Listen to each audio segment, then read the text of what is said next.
বন্ধুরা, আজকের গল্প হাঁসচোর শিয়াল। দূরের একটি জঙ্গলের ভিতর ছোট্ট একটি কুঁড়ে ঘরে টুনি ও তার এক ছানা নিয়ে বসবাস করত। আর টুনিটি ছিল খুবই সৎ মনের। সে সর্বদা ভালো কাজের জন্য আদেশ দিত।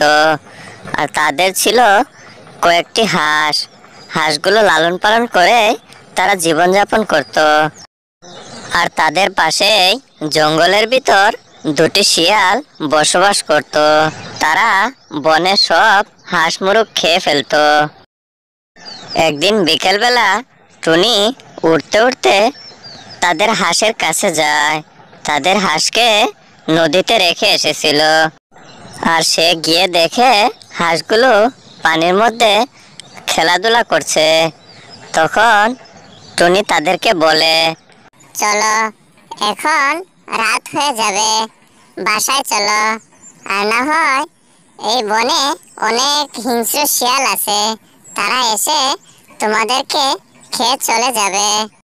তখন হাঁসগুলো বলতে থাকে, আমাদের আরেকটু খেলতে দাও, তারপর বাড়ি যাব। কিছুক্ষণ পর খেলা শেষ করে টুনি ও তার হাঁসগুলো নিয়ে বাড়িতে পৌঁছে। এদিকে শিয়ালের পেটে খুব ক্ষুধা ছিল। তারা অনেক দিন ধরে শিকার করতে পারে না।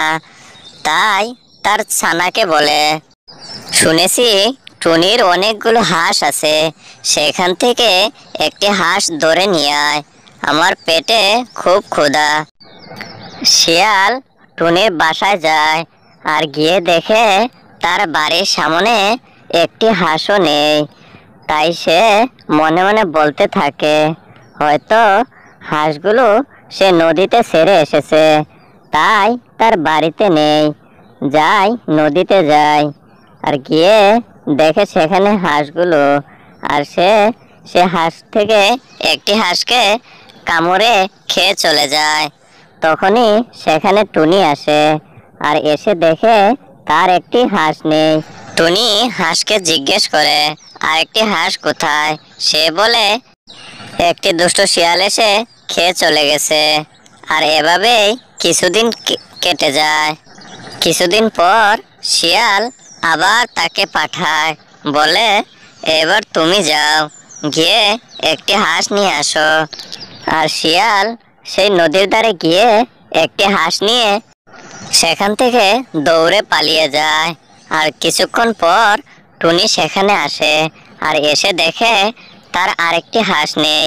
তাকে জিজ্ঞেস করে, বলে সেই দুষ্টু শিয়ালটি আবার এসে নিয়ে চলে গেছে। তারপর সেই হাঁসটিকে টুনি নিয়ে তার বাসায় চলে যায়।